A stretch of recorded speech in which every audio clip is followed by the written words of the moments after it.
So here's something that we know from the neuroscience. If we feel unappreciated, if we feel that we're really not valued as a contributor to our organization, the pain centers of our brain actually are activated. And when someone is disrespectful or only gives us that negative feedback, not recognizing the strengths that we have, it's as powerful as if we have a physical blow to our head. Wow. Those are that's the pain centers really activated. And so that's why it feels so bad. And it stays with us for a long period of time. So there's some neurochemicals that are very helpful when we are expressing gratitude, writing about what we're grateful for, reflecting on what we're grateful for. The brain releases dopamine, which makes us feel good. It's like when the text message goes off on our phone, we get a shot of dopamine. Someone is connecting with me. And that's why it's so hard to put the phone down, because when we hear that chime, we actually get a release of dopamine. So if we're reflecting on somebody that's a big part of our life and that they're reaching out and we're going to get together, that neurochemical is released. And there's also a release, especially when we're writing or whether it's a journal or a thank you note or a gratitude letter, we get a release of serotonin, which is like an antidepressant. Welcome to the Gratitude Podcast on www.georgianbenta.com, where you'll hear a new story each week that will inspire more gratitude in your own life. Our mission is to inspire 100,000 people to discover how to feel gratitude and live a happy life through the amazing life stories of our successful guests and their actionable tips. And now, the host of our podcast, Georgian Benta. Hi, Gratitude Seeker. Welcome to a new episode of the Gratitude Podcast. Today with us, we have a person that has written about gratitude. Her book, Gratitude Heals, a journal for inspiration and guidance, features the latest research on gratitude, neuroscience, and positive psychology. She minimized the scientific lingo and translated the content into something adaptable to daily life. And today she is here with us, and she will be sharing her own journey with gratitude through grief, and she's here to inspire us and to teach us all of the things that she has learned on her journey. Welcome, Linda Roszak Burton. Thank you.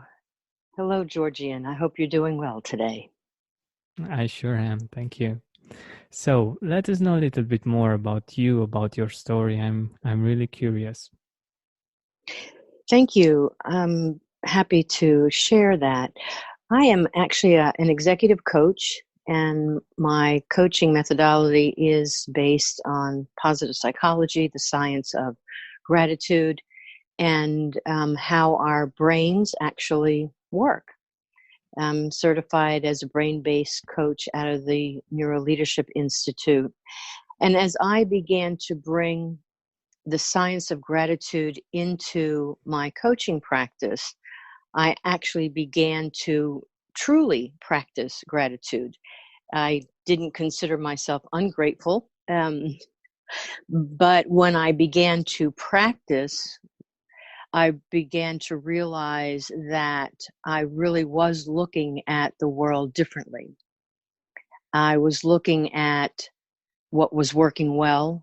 I was looking at what I did have in my life that I had taken for granted. And I actually experienced an aha moment when I went back through some of my past journaling over the loss of my younger sister. I realized that what I was writing about was still very dark and all about the loss and all about the grief. And I believe to this moment that because I really created a gratitude practice that became a part of the way I live, that I was able to recontextualize that grief. Of course, I knew that it was better that she wasn't sick and suffering, and I knew that I should be grateful to have had her in my life for as long as I did, but somehow I wasn't really able to recontextualize it until, as they say with what the neuroscience talk about in terms of neuroplasticity, that we can create new brain pathways, new neural pathways that become stronger the more that we practice. And I think that's exactly what happened to me, that I could look at what I was grateful for first. And, there's a great practice, Georgian, called remembering the bad. And it helps us look at where we have had struggles and challenges, whether it's grief, trauma of some kind, loss. And if we look back at that time and then look at where we are today and begin to identify the people and the resources and the community that helped us go through that difficult time in our lives, then we can begin to really identify who we're grateful for and what we have in our lives today that made us stronger and more resilient. And so it is a practice of mine. I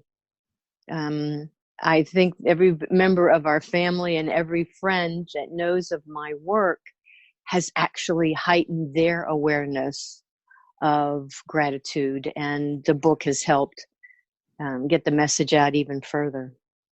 Yeah, I love that.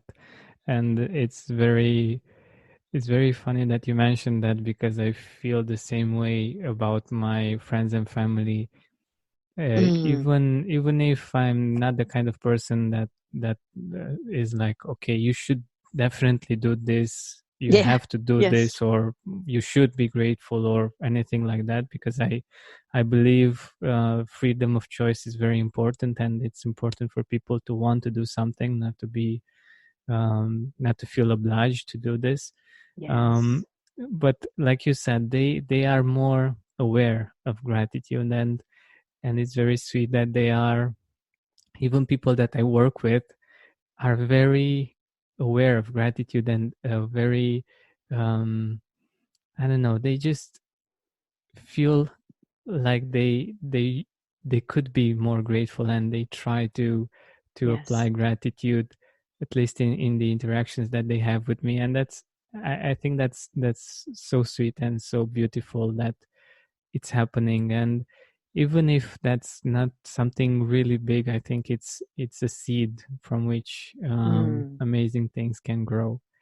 But I also wanted to get to something else that you mentioned in your short intro. So when we know that we should be grateful, why can't we be? Like, rationally, it's like, okay, we have all of these blessings around us, we should be grateful, or we should be more grateful. Why aren't we? Well, I think you hit on one of the main reasons, and that is it's a choice. We have the ability to choose to be grateful, to look at things gratefully or not.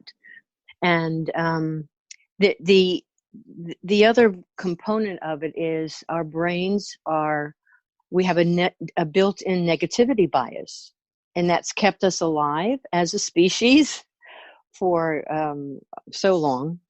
And so we normally go to that fight, flight, freeze response to things. And so we're great problem solvers when we see something that's wrong, that should be improved or should work better. We go to that, but we're going to just go into that away state in our minds without any control.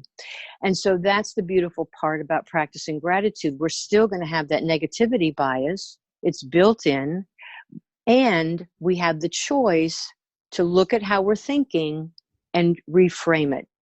So that's the reframe that I was able to do through my grief, that I could recognize how I was thinking. And the choice was to change how I was thinking about the grief, about the loss. And so it isn't something that comes natural. We have to feel we have to receive something externally for us to feel the emotion of gratitude. We can't sit at a table and say, I'm going to make myself feel grateful. We have to have that stimuli that goes along with that. The other thing that the research shows is that we consider ourselves to be grateful. This is a study done in the US. About 95% of the participants felt that they were grateful, but Wow. only about half actually take that next step and express it. And part of that reason, it's actually called the gratitude gap. It's out of the John Templeton Foundation research. Mm-hmm. And one of the main reasons why, even if we want to choose to express gratitude, that distractions are one of the biggest obstacles. So we might think of someone that we work with that would really want to express gratitude towards. Maybe they covered for. I saw your video at the top of your website about getting up in the morning and how you look at the world in two different ways. I love that. And it is an intention that we have to show gratitude to someone, but the distractions happen 24/7, right? The phone rings, the text message, the meeting reminder pops up. I've got a meeting that, I have to prepare for. I'll do that later. And then we find ourselves later in the day or in the week, and we remember that we wanted to write a thank you note, to actually go physically face to face with someone and express appreciation. And the distractions have kept us from doing it. So the intention is there, but the follow-up step is one that makes it hard to do. And what can we do about it? Like, how can we change this? Yeah, well, I call that a deliberate calendar appointment. So I schedule Friday mornings at 7 a.m. I schedule time to actually journal. It's a half hour that I just don't schedule anything else in. I also set up visual reminders, both in the office and at home, of places, of people, of things that are really meaningful and that I can appreciate having in my life. So I may get off the phone and have in front of me a picture of my children, grown now, but and it takes me back to the wonderful things that they have given me in my life, that I'm so very grateful for. Gratitude buddies is another thing or gratitude champions is another thing that I see in some of the companies that I work with, where you are making a intention to bring more awareness to gratitude towards coworkers, to patients, to clients, to customers, and it can be in forms of a grateful board or a kudos board. I hear a lot of clients refer to, where you're actually putting a note up for that person to see, but also anyone else that sees the kudos board. And there's this wonderful thing called pay it forward with gratitude. So when somebody does something for us, we, our brains recognize that we've been given a gift, that we've received something, that we are the beneficiary, if you will, of a kind gesture, and that gives us this feeling of elevation. And through that feeling of elevation, we as humans want to give that same feeling to someone else. So that pay it forward is alive and well where gratitude lives. And so it's almost this continuous loop that really helps us build out greater awareness to other people about the positive effects and the health benefits that are associated with gratitude. And that can be one-on-one, that can be your community that you live in, it can be the organization that you work at. Definitely.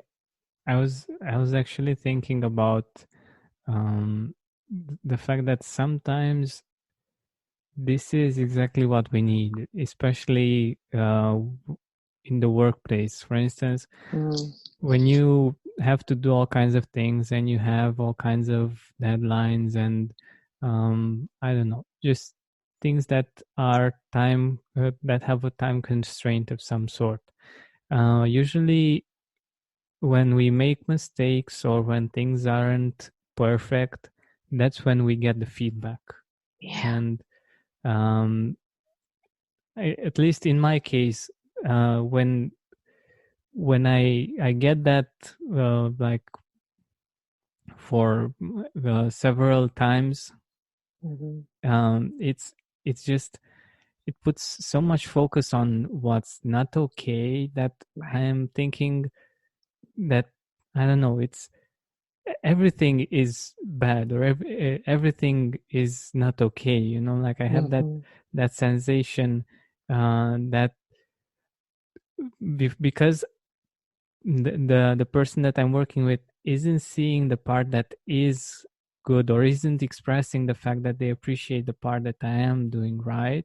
And that they see the other part that isn't right. For me, even though I'm very self-aware, I see this happening inside of me. It's like, oh my God, but is the other part okay, even if there are these things that need to be changed?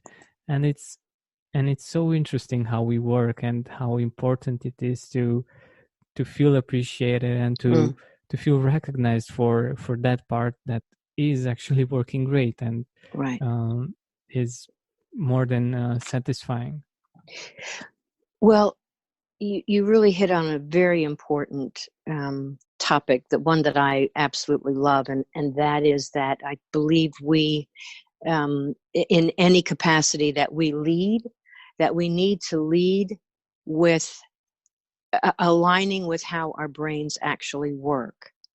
So here's something that we know from the neuroscience. If we feel unappreciated, if we feel that we're really not valued as a contributor to our organization, the pain centers of our brain actually are activated. And when someone is disrespectful or only gives us that negative feedback, not recognizing the strengths that we have, it's as powerful as if we have a physical blow to our head. Wow. Those are that's the pain centers really activated. And so that's why it feels so bad. And it stays with us for a long period of time. So there's some neurochemicals that are very helpful when we are expressing gratitude, writing about what we're grateful for, reflecting on what we're grateful for. The brain releases dopamine, which makes us feel good. It's like when the text message goes off on our phone, we get a shot of dopamine. Someone is connecting with me. And that's why it's so hard to put the phone down, because when we hear that chime, we actually get a release of dopamine. So if we're reflecting on somebody that's a big part of our life and that they're reaching out and we're going to get together, that neurochemical is released. And there's also a release, especially when we're writing, or whether it's a journal or a thank you note or a gratitude letter, we get a release of serotonin, which is like an antidepressant. And it's motivating. And so there's some wonderful neurochemicals that come along with a practice of gratitude that's good for us. The bad news is that we burn through those in our bloodstream pretty quickly. So we need to have more of it, which is why practicing gratitude ultimately creates the changes in our health and our well-being and within an organization as well. So there's lots of science that over the last couple of decades that have really come into the mainstream. It can be in our school systems, it can be in our communities, and it works everywhere. But again, as you said earlier, it's a choice. It's a choice, and it can't be forced. Yeah, and that's so okay, true. right? I mean, if someone's not ready, then they're not ready. Yeah, one thing I that believe you. Sorry. yeah, no problem. Continue. I believe your message is, or your messages, the movement that you have created falls upon those that are ready to hear and make a choice, and those that aren't ready, maybe what will happen further down the road. But I do think we are at a time in our life, in our world, where there's a constant flow of negativity, and we're growing weary, very weary of it. And so I think gratitude, sometimes people say, oh, this isn't a magic pill. But it captures so much of what is going well. And it helps us with that dire reframe that we need to have, just based on how we know our brains operate. Exactly. Because unfortunately, I could say it's natural for our brains to focus on the things we hear on the news, for instance, or like you were saying, all of the negative things that are happening around us, because the brain wants us to survive. It wants to be up to date to everything that might harm us. And that's great because it keeps us from dying. Yes. And but we need something to balance things out, because otherwise the tendency is to basically get addicted to all of the negative things that are going on around us. And it's very satisfying at some level to be aware of everything bad that's going on, because you know that you feel somehow safe. And for me, it was very interesting when in podcasts, one of the most popular types of podcasts is true crime. And I was thinking, here I am doing this podcast on gratitude, and hopefully doing my best to spread positivity. And these other types of podcasts are so much popular than mine. And I got to be curious about this, and I got to find out why. And my perspective on this is that it's the way our brain works. Is when you know what's the bad that's out there that could actually kill you, you feel somehow safe, and you want to know about all of the bad things that might happen, so that you can keep yourself, your kids, your family safe.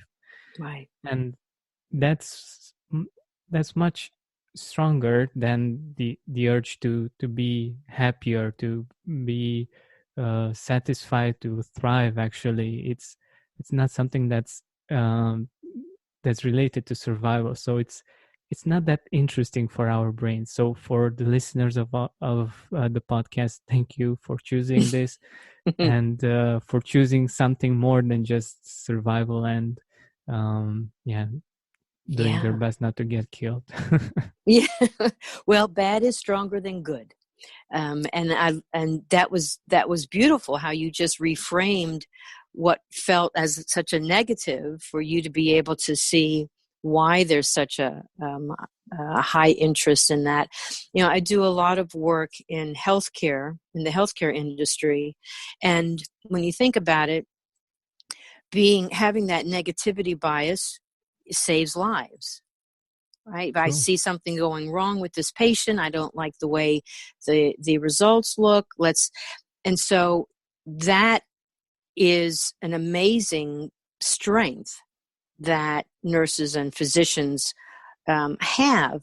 When you take that negativity to an interpersonal relationship, it doesn't work so well, right? It could destroy that relationship. So it is a conscious effort to really examine how we're showing up, how are we thinking, and how well is that serving us. And I think gratitude is just I think it is the best way to really take those observations and decide that we want to reframe, we want to think differently about something that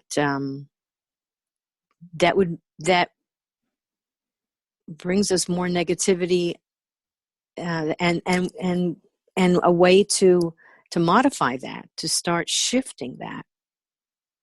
Exactly. And I believe that's very important because it's our life that we're talking about, like Yes. how we experience it. And sometimes we are able to create amazing experiences and it's really easy to feel grateful. But many times we get bored. We maybe are sad, or I don't know, we get bad news, or we hear something bad has happened to someone that we know, or many different things happen in life. And what we have control over is how we react to them, how much we can appreciate those positive things that we have in our life. And basically it's the way we remember what we live, and we can remember what we live in two different ways. If we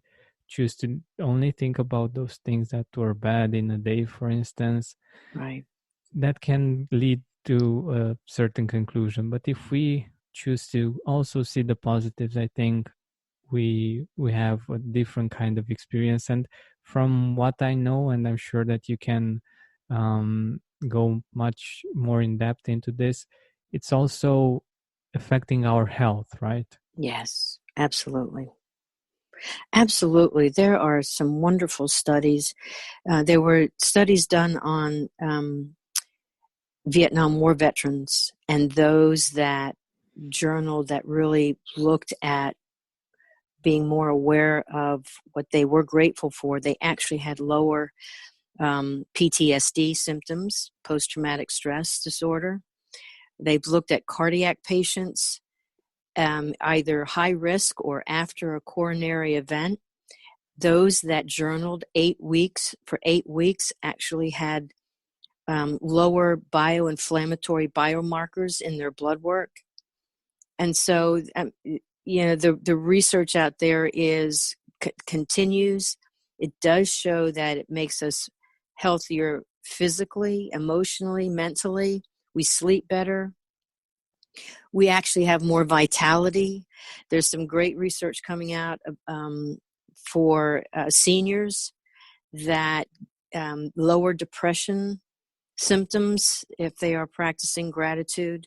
But it goes back to the word practice. And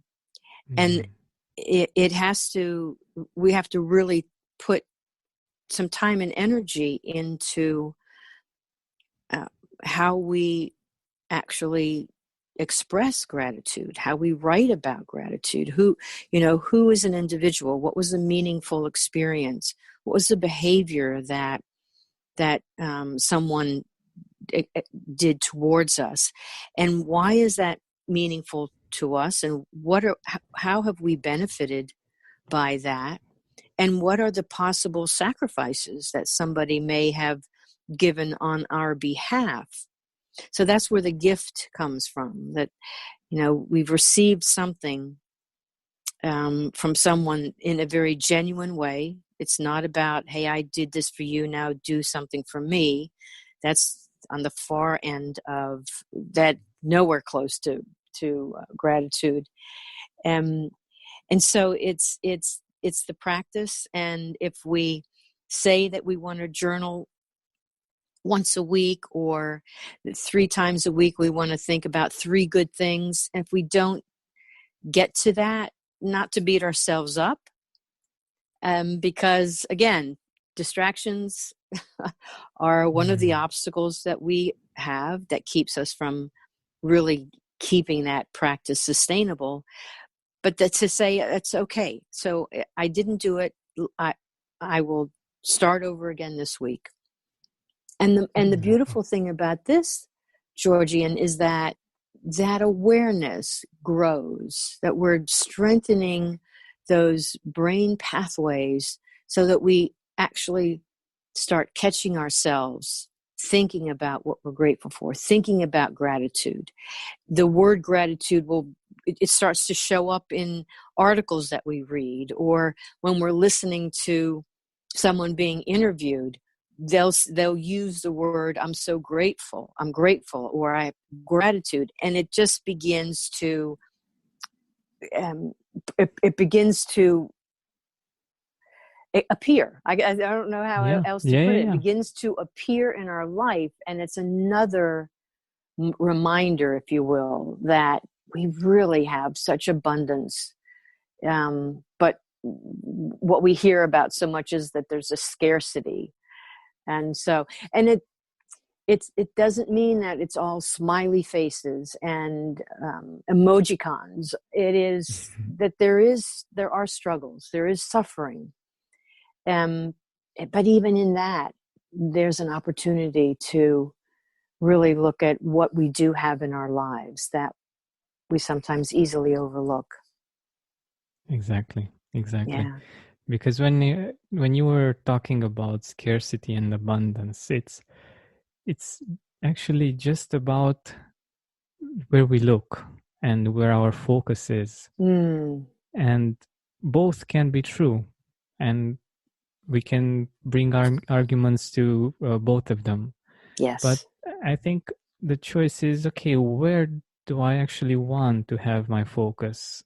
Like, I can be right either way, but is this helping me or is it not helping me to be happier, to be more fulfilled in my life? So like there's this expression that you do you want to be right or do you want to be happy? You can argue for negativity all of your life, and you can be right, and you can make everyone feel bad that they are wrong. But are you happy? You know? Yes. That's it. There's a great quote. Dr. Rick Hansen, who is a psychologist, neuroscientist, has a quote that goes, what flows through your mind sculpts your brain. And so if negativity and worry and anxiety is what flows through our brain, that's the shape that our pathways take.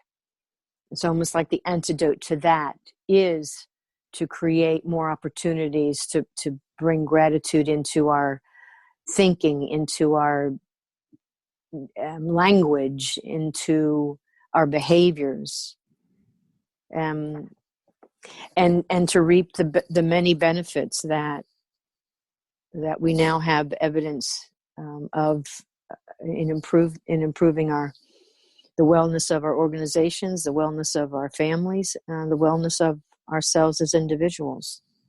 Exactly.